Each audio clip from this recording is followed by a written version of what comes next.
So if you have diabetes, as an example, or you have chronic pain and you've used those drugs to help diminish the pain, your body becomes dependent on that because you're in the same chemical state. So then as you begin to do the work and you begin to change the neurocircuitry, the neurochemistry, the hormones, the energy, and even your genetic expression, as you start changing that, the body goes into flux. There's a reorganization that takes place for a period of time because now you're no longer in the same neurochemical state. So when that occurs, you start noticing that you have new symptoms, or you start noticing that you don't feel well from your medication, or you have an incident, a profound inner event that raises you to a new level of consciousness that you now know on some level you're beginning to heal. We see this all the time. And people say, I don't know what that was, that inner event, that amazing inner experience, that transcendental moment, but something, I felt it in my body. I know my body got a new signal. So now the body's starting to reorganize, right? So when they start to occur, this is where feedback is important. Go to the doctor, and I always say every 3 months. If you're doing the work consistently, look at the measurements. Look at what your measurements are. And when you're finishing your meditation and you lay down, and let's just say your normal blood value should be 100 and you're at 500. And so then when you lay down and you surrender, you just hold 400 in your mind and just let the divine get a good look at that and just surrender it and say, this is my new value. And people start getting super creative in the process. They start to move the needle. So many people do that, and the doctor says, look, I don't know what you're doing, but I think we should diminish the dosage or cut the dosage in half because we've had some really significant changes. I don't know what you're doing, but don't stop doing it because it's working. So I'm more concerned with a methodical, practical approach, step by step, for a person to make their way.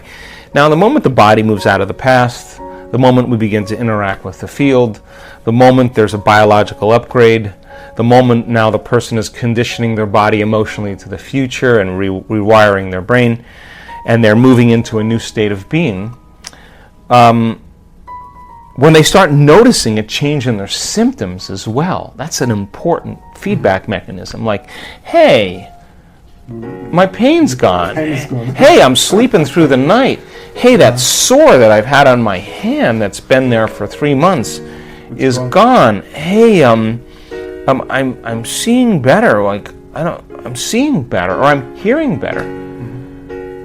Then when you get that kind of physiological change, that's just not staying the same every day, because chemistry just kind of keeps us the same. Chronic conditions, treating with chemistry, is keeping us regulated into the same state.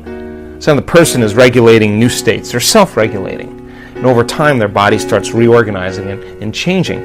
It makes sense then that if you do that on a regular basis and you start noticing changes in your body, your most immediate feedback, hey, I ate that food and I didn't have any of this or any of that. Mm-hmm. Something's changing. Now you know, once that occurs, this is the defining moment. Once that occurs, I know it happened to me with my injury. The moment I started noticing changes in my body after 6.5 weeks of hell, of just feeling like I wasn't getting anywhere. The moment I noticed that pain going away and I could feel my feet differently, that was it. Then I knew that it was going to make a difference. And it's kind of a funny moment, because the moment that happens, you're no longer dreading it and saying, I can't do this, it's not working, it's too hard, I'm bad. The moment you notice that change, all of a sudden you're like, let's go, I'm going to do it again. Now you're looking forward to do it. It's no longer torture. You're just like, your energy's changed, right? That's all you need. So I've learned then to actually create that state before I start noticing those changes, because my body's going, what's going on? He's acting as if he's healed. He's walking as if it's already happened. So then, every single question here that I've gotten, people need to really come to one of our week-long events, because they need to learn the walking meditation. They need to take their body for a walk and take it out of the past. They got to do that standing meditation so that in their waking day, they're not back to the old programs again. They're walking. It's a new habit. They're walking as it. They're talking as it. They're feeling it. They're thinking as it. They've practiced becoming it. So as you overcome every single day, in time you become somebody else. So our week-longs are a great way for people to practice sitting as it, walking as it, standing as it, lying down as it. They have the opportunity to literally change the habit. And when we're unhappy, we walk a certain way. And when we're feeling sorry for ourselves, our posture changes, and our body changes, and our chemistry changes. So the moment somebody starts taking on a new energy, and they practice that for 2 weeks, they're going to walk from their car to their office. They're going to be walking as their future self, and their body's going to have to catch up sooner or later. And when it does, all of a sudden they'll say what a lot of people say: I know I'm healed. I know it.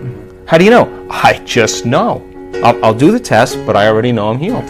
We see that all the time. The body that has become the mind is so afraid to step into the unknown. Yeah. And it'll do everything it can to distract us. You get an itch, you get a pain, you get gas, you get a headache, you get nauseous. This is all the body going, no.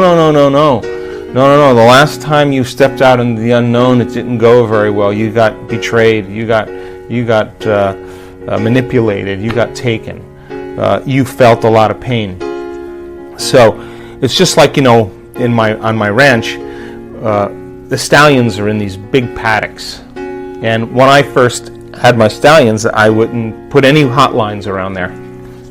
And, they could smell the mares up on the top of the property, and they would literally run right through the wooden fences, just like these big animals just breaking through and running up the hill. Well, they were just, nature was calling, But you put a hot line on there, and they hit that hotline a few times, you can walk them right up to that hotline and they will not go any further. That's conditioned. You notice a change in your internal state, you become awake and aware, and you pay attention to what caused it, and you narrow your focus on that line. Do it a few times, and you take a stallion, you try to move that stallion past that point, and they will not move. You can get 5 guys to push them, and they'll push them all backwards. They've been conditioned into the box, right? So that's what pain does for us, right? Like, I don't want that to happen again. So the body is already programmed to make sure that it doesn't. So you start taking the person out of their comfort zone, out of the known, and the body's going, well, I don't know if I want to do this, and it does all those things. Follow the instructions. Take your attention off your body, and every time your body starts doing that, settle it down into the present moment and say, I'm going to let you sleep later. I'm going to let you eat later. You can drink coffee later. You can open your eyes and take a shower later. You can lay down. You can do whatever. But right now, you're no longer the mind. I'm the mind. Mm-hmm. And every time it does that, you settle it back down into the present moment and you unfold back into possibility. You're training that horse. You're retraining the horse and telling it it's no longer the mind, that you're the mind. And just like training any animal, sooner or later, it's going to realize that your will is greater than the program, and it's going to finally surrender. And when it does, there's always a liberation of energy, and everybody always says the same thing. I'm so glad I stuck with it. It was so worth it. I pushed myself further than I thought I can go. And every time you push yourself further than where you think you could go, you're in the unknown. So the moment you scratch your head, you're back in the known. The moment you start yawning, your body's going, I don't want to do this. But hey, listen, if you're going to have a date with the divine, and you're showing up yawning and scratching and disinterested, you don't even believe it exists. If you knew that divine was a loving intelligence, and that it is the very fabric of everything material, and that it's been present the whole entire time, and you got to meet it with the same energy. Your mind has to match its mind. Your love for life has to match its love for life. Your will has to match its will. And when you do, and you eclipse with that intelligence, you won't be yawning. You won't be itching. You will be stunned by its magnificence. So many people just, they go at it kind of half speed, and they go at it like, I don't want to do this, or I'm tired, or that's the body-mind talking as they go into it unconsciously. But if you knew that you could create something new by changing your energy, and that you could connect to this intelligence that's real, what would you bring to the date? You'd be on time. You would be present. You would be engaged. You would bring your best. You wouldn't let anybody or anything distract you, just like your date with a lover. You wouldn't miss that date for anything. You would move mountains to make sure that you had time for that person. Well, we're talking about the prima materia here. I mean, if you're showing up that way, then there's a program that you're already thinking that it doesn't exist subconsciously, or that you can't arrive at, or it's too hard, or it takes too much work, or whatever people do when they resign. But when you say, I don't want my breakfast, I don't want my coffee, I don't want my tea, I don't want my sleep, I don't want my shower, I don't want my cell phone, I don't want my comfort, I don't want any of these things. I want you more than anybody else. You are the object of my affection. And you bring your best. I mean, think about this. People step into the altar of the divine, and they complain all the time. Like, they beg for things. I mean, do you want a relationship? Think about it. Do you want to be in a relationship with someone who's asking for things, for you to do things all the time for them? They're needing things all the time, that they're begging, that sooner or later, you're just going to be like, I don't have time for this, because you're not connecting first, right? So connect with that intelligence and understand that you have to match it in its presence, and that you have to make a commitment when you sit down. You're going to sit up like a noble being, that you are going to disconnect from everyone or anything, and you're saying, this is my time. I'm investing my time and attention into the divine. I'm putting my attention on the unknown, and I want to see feedback in my life.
life to let me know that this intelligence is real. And I'm making time to emulate it, to become it, to connect with it.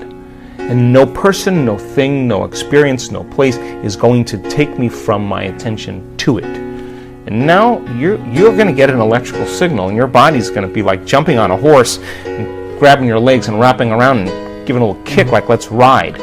The horse knows the moment the rider gets on and grabs it and kicks it like we ride, the horse knows that it's no longer the mind, that somebody else with a greater intelligence is now the mind. So many people have been conditioned into believing how powerless they are. They don't think that their thoughts make a difference, that their feelings make a difference, that their gestures go unseen.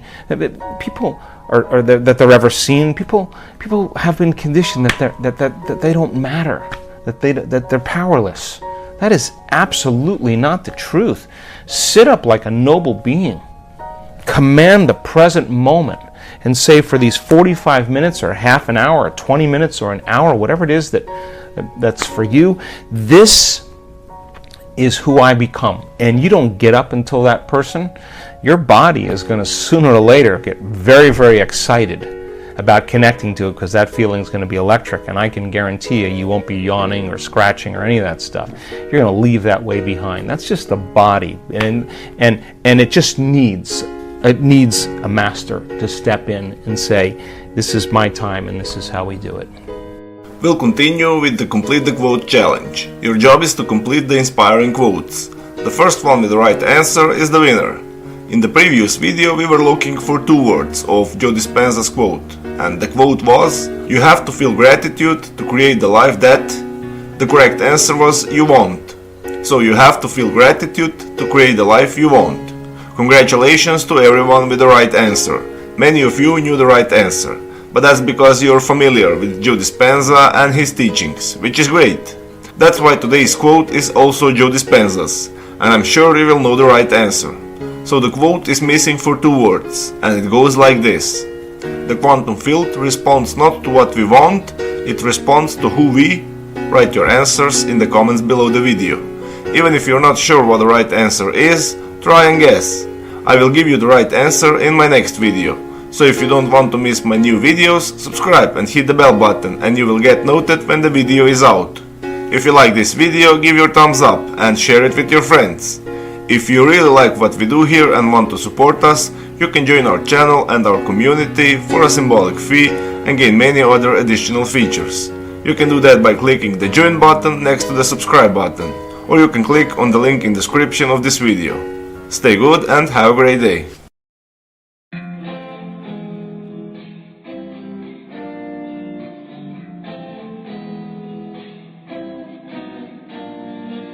Cuộc đời thật vui khi ta có nhau trong đời.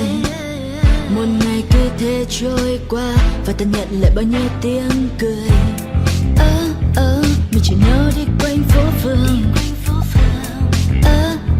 Anh là người khiến con tim em mất hương. Chỉ cần ngày và nắng lên, đèn Facebook được sáng tên là cuộc đời của ta cứ trôi như êm đềm. Chỉ cần ngày và nắng lên, đèn Facebook được sáng tên là cuộc đời của ta sống trong mini game. Người nhảy múa trong phòng toàn hơi men, cùng đắm say trong điệu nhạc cũ mềm. Người cùng đưa nhau sang Paris, để ngân trái tim ta thân thì làm những điều mà ta muốn khi nhạc trình thì ta xuống uống cạn ly khi trái đến nơi đây vẫn còn suy. Đừng mơ đến được vì như hồng màu, bất chế độ yêu anh như tình yêu màu hồng.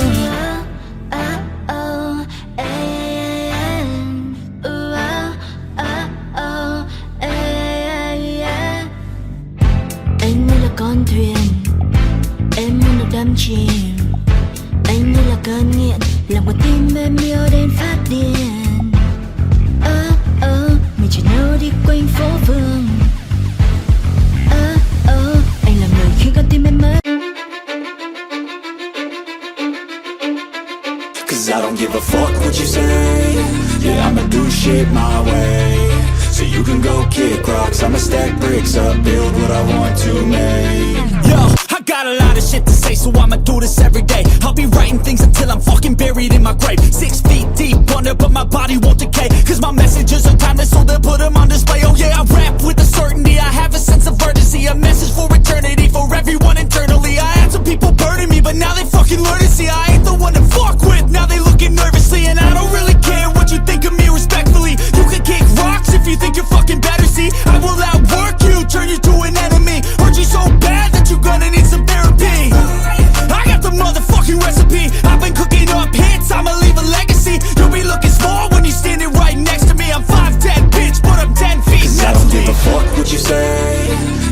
do shit my way. So you can go kick rocks, I'ma stack bricks up, build what I want to make.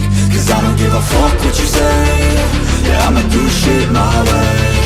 So you can go kick rocks, I'ma stack bricks up, build what I want to make. Yeah, I'ma do it my way.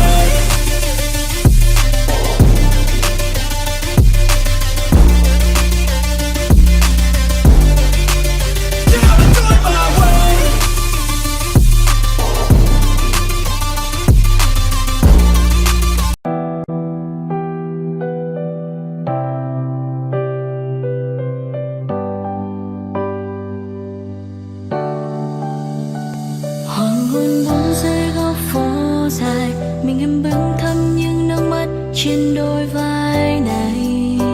Anh không bên cạnh, rời khỏi vòng tay ấy là những vụn vỡ, nơi phố vắng đã cũ một xa. Ta chẳng còn đón đưa nhau khi bão giông tố ngày mưa.